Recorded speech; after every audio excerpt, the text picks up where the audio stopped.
जो भी बांझ औरत एक कुएं के अंदर जाती प्रेग्नेंट हो जाती। प्रेग्नेंट होने की क्या वजह थी ये जानकर आपके होश उड़ जाएंगे। नहीं बाबा नहीं, मुझसे ये सब नहीं हो पाएगा क्योंकि मुझे तो पानी से ही बहुत डर लगता है। अब औलाद की खातिर कुएं में कौन नहाता है। जब भगवान को औलाद देना होगा दे देगा। मुझे पूरा यकीन था कि जब भगवान की मर्जी होगी मेरी गोद को वो जरूर भर देंगे, इसीलिए मुझे ये सब करने की जरूरत नहीं है।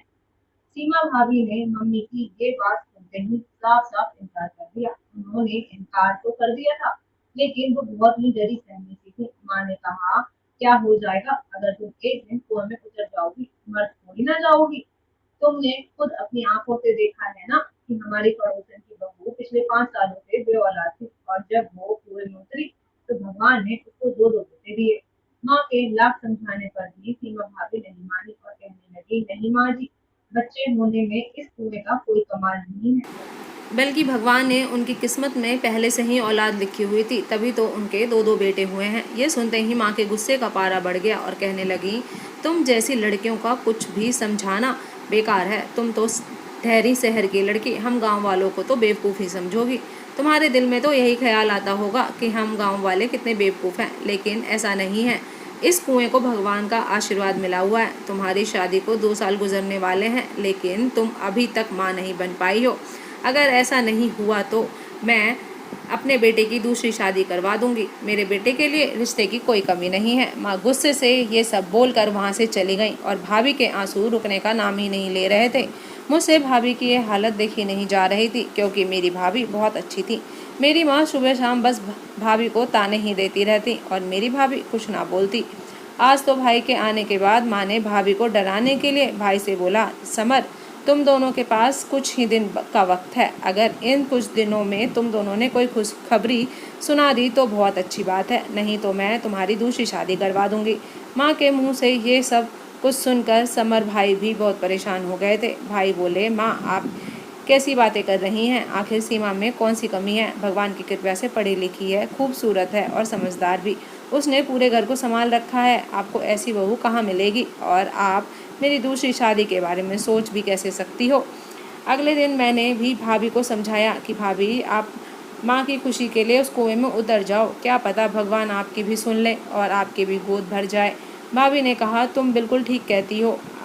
अब मेरे पास कोई और चारा भी नहीं बचा है। भाभी माँ के साथ चली गई। भाभी और माँ 4 घंटे बाद घर लौटी। जब भाभी घर आई तो मैंने उनसे पूछा कि भाभी, आपका तजुर्बा कैसा रहा? भाभी बहुत ही उदासी से बोली, अभी मुझे ज़िंदगी में बहुत से तजुर्बे करने हैं। तुम फिक्र मत करो, मुझे इन सब की धीरे धीरे आदत पड़ जाएगी। एक दिन भाभी किचन में काम कर रही थी। अचानक उन्हें चक्कर आने लगा और वो ज़मीन पर गिर पड़ी। ये मंजर देखकर मेरी तो जान ही निकल गई। ये तो भगवान का शुक्र था कि उस समय भाई भी घर पर ही थे। भाई ने सहारा देकर भाभी को उठाया और कमरे में ले जाकर लिटा दिया। मैंने भाभी के ऊपर पानी के छींटे मारे तो वो तुरंत ही होश में आ गई। भाभी के होश में आते ही माँ ने भाई से कहा, जाओ जल्दी से दाई को बुला लाओ, ज़रूर कोई खुशखबरी मिलने वाली है। तभी भाभी बोली, नहीं माँ जी, ऐसी कोई बात नहीं है, इतनी जल्दी कहाँ खुशखबरी हो सकती है। दरअसल वो तो मैं बहुत टेंशन में रहती हूँ कि मैं कभी माँ बन पाऊँगी भी या नहीं। बस इसी वजह से मुझे चक्कर आ गया और मैं गिर गई। ऐसी कोई बात नहीं है, मैं कुछ ही दिनों में ठीक हो जाऊंगी। लेकिन माँ कहाँ मानने वाली थी। उन्होंने ज़बरदस्ती भाई को दाई को लेने भेज दिया। भाई दाई को लेकर आ गया और दाई ने जब भाभी का चेकअप किया तो बोलने लगी, मुबारक हो, तुम्हारी बहू माँ बनने वाली है। ये सुनकर हम तीनों बिल्कुल दंग रह गए थे, जबकि माँ तो खुशी के मारे फूले नहीं समा रही थी। भाभी के माँ बनने की खुशी में माँ तो नाचने गाने लगी। लेकिन मुझे एक बात समझ नहीं आ रही थी कि डॉक्टर ने तो भाभी के माँ बनने की ना के बराबर उम्मीद बताई थी, फिर ये कैसे हो गया? तो क्या ये चमत्कार उस कुएं का था? चलो जो भी हुआ बहुत अच्छा हुआ। मुझे शुरू से ही ऐसे राज के बारे में जानने का बहुत शौक था। मुझे ये राज बहुत चैलेंजिंग लग रहा था, क्योंकि अब मुझे उस कुएं का राज पता करना था। आखिर उस कुएं में क्या था कि बाँझ औरत माँ बन जाती थी? इस राज को जानने के लिए मैंने अपनी एक सहेली की मदद ली। एक दिन हम दोनों अपना भेष बदलकर उस कुएं के पास चले गए। मुझे लगा वो कुआं वीरान रहता होगा, लेकिन ऐसा नहीं था। मेरी ये गलतफहमी जब दूर हो गई जब मैंने वहाँ एक औरत को बैठा हुआ देखा। हम दोनों वहाँ चले गए। उस औरत ने हमसे पूछा, तुम्हारी क्या परेशानी है? मैं जल्दी से उस औरत के पास बैठ गई और कहने लगी कि मुझे डॉक्टर ने जवाब दे दिया है कि मैं कभी माँ नहीं बन सकती, इसीलिए अब बस मुझे इस कुएं का ही सहारा है। उस औरत ने मुझसे कहा कि मैं इस कुएं की रखवाली करती हूँ, इसीलिए तुम मुझे 5,000 रुपये दे दो और इस कुएं में उतर कर नहाओ, फिर देखना तुम माँ ज़रूर बनोगी। 5,000 रुपये का नाम सुनकर मैं तो हैरान ही रह गई थी, क्योंकि मेरे पास पैसे नहीं थे, लेकिन मेरी सहेली के पास पैसे थे। उसने अपने पर्स से 5,000 रुपये निकाल कर उस औरत को दे दिया। उस औरत ने मुझे कुएं में उतरने की इजाज़त भी दे दी। जब मैं उस कुएं से बाहर निकली तो उस औरत ने मुझे अपने पास बैठा लिया और मेरे हाथ में एक लिफाफा रखते हुए कहा कि ये मसाला तुम्हें खाने में मिलाकर पूरे 1 हफ्ते तक खाना है, फिर देखना तुम ज़रूर माँ बन जाओगी। उस औरत की बात सुनकर मेरी सहेली मुझे एक सवालिया भरी नज़रों से देखने लगी।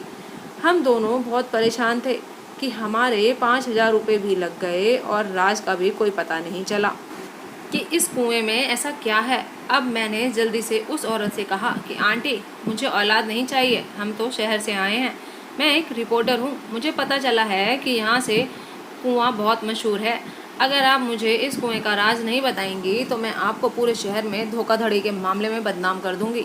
आप पर धोखाधड़ी का केस हो सकता है और आपको पुलिस भी पकड़ सकती है। मेरी बात सुनकर वो औरत बहुत परेशान हो गई और मुझसे कहने लगी, ऐसा कुछ मत करना बेटी, मैं तुम्हें इस कुएं के राज के बारे में सब कुछ बताती हूँ। उन्होंने मुझे बताना शुरू किया। उन्होंने बताया कि वो हमारे गांव की नहीं है, उनका गांव यहाँ से बहुत दूर है। उनकी शादी के कुछ सालों बाद ही उनके पति की मौत हो गई और उनके ससुराल वालों ने उन्हें घर से निकाल दिया। वो इधर उधर दर दर की ठोकरें खाने लगी। वो भटकते भटकते हमारे गांव आ गई। कुछ दिन तक तो उन्होंने सारे गांव में मांग मांग कर अपना गुजारा किया, लेकिन फिर लोगों ने उन्हें देना बंद कर दिया। एक दिन वो भटकती भटकती इस कुएं के पास आ गई। उन्होंने सोचा कि अब मैं इस कुएं के भरोसे अपना पेट पाल सकती हूँ। उसके बाद उन्होंने सबको बताना शुरू किया कि जो भी बांझ औरत इस कुएं में नहाएगी वो माँ बन जाएगी। जो भी बांझ औरत इस कुएं में नहाने आती तो आंटी उनको ये मसाला खाने में मिलाकर खाने को बोलती। दरअसल ये कोई मसाला नहीं था, ये तो जड़ी बूटियों का चूर्ण था जो आंटी ने अपनी माँ से बनाना सीखा था और अब वो अपने हाथों से बनाकर बांझ औरतों को देती थी, जिससे इस जड़ी बूटी में भगवान की भी कृपा मिली हुई थी, क्योंकि भगवान भी इस औरत की मदद करना चाहते थे। इसीलिए इस चूर्ण को खाकर औरतों के अंदर की समस्या खत्म हो जाती थी और बांझ औरत माँ बन जाती थी। लोगों को तो यही लगता था कि ये सब कुछ कुएं का चमत्कार है, लेकिन ये सब तो उस जड़ी बूटियों से बने चूर्ण का कमाल था जो आंटी अपने हाथों से बनाती थी। धीरे धीरे कुआं बहुत मशहूर हो गया और आंटी जी की रोजी रोटी बहुत अच्छे से चलने लगी। जब हमने आंटी जी की कहानी सुनी तो हमें बहुत अफसोस हुआ। हमने आंटी जी से कहा, आप चिंता मत करिए, आपका ये राज राज ही रहेगा, हम किसी को भी इस बारे में नहीं बताएंगे। उस औरत ने हमारा शुक्रिया अदा किया और हम दोनों घर वापस लौट आए। घर आने के बाद भी मैं ये सोचने पर मजबूर थी कि उस औरत ने कितनी ही खूबसूरती से लोगों की परेशानी को दूर किया है और अपने लिए रोजी रोटी का इंतज़ाम भी कर लिया। उस औरत की वजह से ही मेरी भाभी की ज़िंदगी में आज खुशी है। अब तो मैं जब भी किसी औरत के बारे में सुनती कि उसके बच्चे नहीं हो रहा तो वो बांझ है, तो मैं उसे उस कुएं के बारे में बता देती। मैं उनसे कहती, आप उस कुएं में जाकर नहा लो, आपको बच्चा ज़रूर हो जाएगा। मुझे इस औरत की मदद करके बहुत अच्छा लगता था और मैं उसकी मदद करना भी चाहती थी। तो दोस्तों, आज की कहानी आपको कैसी लगी कमेंट करके बताइएगा। चैनल पे अगर न्यू है तो सब्सक्राइब ज़रूर कर लीजिएगा। पुराने हैं तो कहानी पूरी सुनने के लिए धन्यवाद। फिर मिलती हूँ आपको एक नई कहानी के साथ। प्लीज़ अपने फैमिली एंड फ्रेंड्स के साथ कहानियों को शेयर कर दिया करें।